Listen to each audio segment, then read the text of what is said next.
Hello again. Welcome back to an invitation to world religions.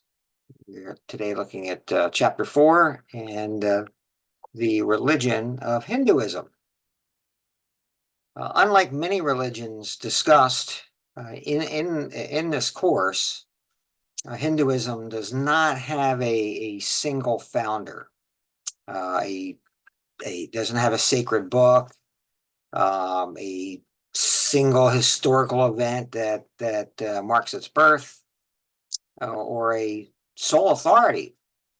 Some scholars have argued that Hinduism is not one religion, but rather a constellation of religious sects that share some common aspects. In this particular chapter, I'm going to strive to make clear what these common aspects are, while also illustrating the the diversity of the tradition. So my objectives for this particular chapter, my lecture and the accompanying readings, is to have you understand the diverse ways of being Hindu, including the variety of ways that Hindus conceive of divine reality. I'd like for you to understand the individual's religious quest and the important concepts involved, such as atman, samsara, karma, dharma, moksha, and the three primary paths to liberation. Hopefully you become familiar with the main events in the historical development of Hinduism. Also to be able to describe important Hindu rituals and other aspects of Hindu life. And then finally, to identify the major sects in Hinduism and to be familiar with important texts and other aspects of worship. So let's take a look here at the teachings of Hinduism. Prior to the 19th century, the word Hinduism it didn't exist. Hindu was initially used by the ancient Persians to describe the people who lived beyond the Indus River. So the term Hindu became a territorial as well as a racial, social, and cultural designation for the people of India. This is reflected in the diversity of the religion we now call Hinduism. Still, it is possible to determine common core concepts in which every Hindu believes. For instance, the law of karma, which you may have heard of before, determines the nature of one's incarnations in samsara. In samsara, we're talking about the endless cycle of death and rebirth. So at the end of this cycle is moksha, the final release from samsara. One of the most significant differences in Hinduism is the split between the monistic and the dualistic, or the devotional viewpoints. And in this chapter, I'm going to use the term Brahman to denote the divine when referencing the monistic viewpoint. So when referencing dualistic Hinduism, we either use God or the name of the specific deity under consideration. Some monistic Hindus also believe in various gods and goddesses.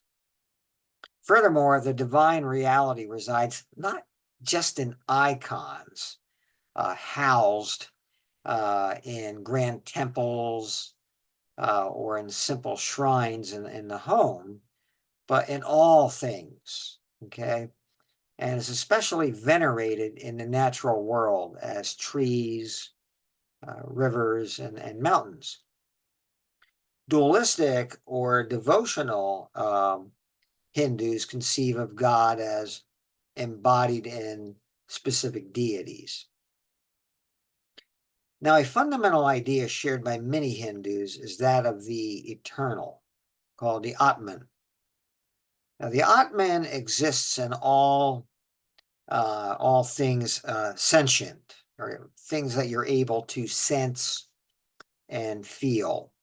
So it's born repeatedly into this world because of constant action, karma, and the result of that action. So when the atman realizes its true nature, it is released from samsara, and union with the ultimate it gets achieved. So another crucial concept for the religious quest is dharma, the sacred duty or law that determines right and wrong. So the three main paths, or marga, to liberation, are karma. And when we talk about karma, we're talking about activities, one's activities. Bhakti, one's devotion. And jnana, one's knowledge. So the philosophical school of the Vedanta and the system of yoga are examples of Nirvana and Nirvana and Marga. So the individual's quest for liberation is played out in a life situation, that is determined by caste status, the 4 stages of life, and the 4 aims of life. And these factors help establish an individual's dharma. And this is a main theme of the great epics, the Ramayana and the Mahabharata, of which the Bhagavad Gita, the Bhagavad Gita, is a small but highly influential part. Other foundational Hindu texts are the Vedas, the Upanishads, and the Puranas. The most prevalent sects in Hinduism are what we call Vaisha, Vaishya Shaivism, and Shaktism. The history of Hinduism. The history of Hinduism is long and complex. Many scholars consider Hinduism to be one of the world's oldest living religions, a kind of a confluence of many streams of knowledge and practice. Between 1500 BC, a group of martial nomadic people who called themselves Arya, or the noble ones, arrived in the Indian subcontinent. They brought with them a portable religion that privileged elaborate sacrifice, a social system of organization that kind of consolidated eventually into the caste system and an elaborate mythology.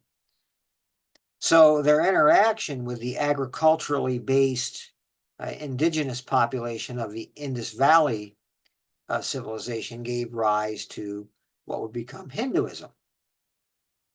Now, the Aryans also left a body of texts composed in Sanskrit, the earliest of which are the Vedas. And around 900 BC, a speculative tradition arose that sought esoteric explanations for sacrifice. And it was in this context that the theories of the eternal self and the endless cycle of rebirth and re-death emerged and were expounded in the Upanishads. And this led to the development of the renunciation traditions within Hinduism, as earlier philosophers argued that the cessation of action through renunciation would guarantee release from the cycle of birth and death. So the development of various narrative and epic traditions between 400 BC and 400 AD initiated the emergence and growth of devotional or theistic Hinduism. And this was supported by powerful dynasties such as the Guptas in the 4th century. Devotional Hinduism started to grow in popularity around that time. And then by the 6th century, bhakti, a form of esoteric devotion, was an important mode of worship, spurring temple building activity and related ritual activity. Bhakti also advocated a personal relationship with God that was available to everyone, regardless of their caste or their gender. Tantra, making use of symbols, rituals, yoga postures, breathing techniques, and other spiritual practices developed alongside bhakti as an important new religious system. The Islamic Mughals ruled in India from about 1525, 1526, somewhere in there, until the mid-18th century. And under the Mughals, a complex relationship existed between Hinduism and Islam, with Mughal rulers who were variously hostile or friendly to Hindus. So by the early 19th century, the British East India Company had become established in India. And with it, colonial and Christian influence that would give rise to various Hindu reform and nationalist movements. So thanks in part to the efforts of the Mohandas or Mahatma Gandhi, India achieved independence in 1947. So Hinduism as a way of life, Hindus often insist that Hinduism is more a way of life than a system of beliefs. And worship, puja, tends to involve a sensory religious experience. And one of the most vivid ways in which Hinduism is lived is through personal and temple worship. Hinduism has no injunctions about when one should pray or even how you should pray. So many Hindus maintain a small personal shrine at home, while also frequently going to a local temple for worship. The fundamental activity of worship is darshan, the practice of seeing and being seen by the divine image, offering worshipers a profound connection with the deity. Hindus believe that through the act of darshan, grace and blessings are transmitted directly to them. So Hinduism also finds ample expression in the many festivals celebrated all year long. Spring festivals like Holi, upend caste hierarchies for a day, while Diwali, the festival during the autumn, it's a festival of light, marks the victory of good over evil. And in life cycle rituals such as the birth of a first child, marriage, and the onset of a young girl's first menstruation period are among the most important rites of passage for Hindus. So there you have it, chapter 4, Hinduism. Be sure to, as always, read the accompanying reading assignment, and I'll see you next time at chapter 5. So we get into Buddhism.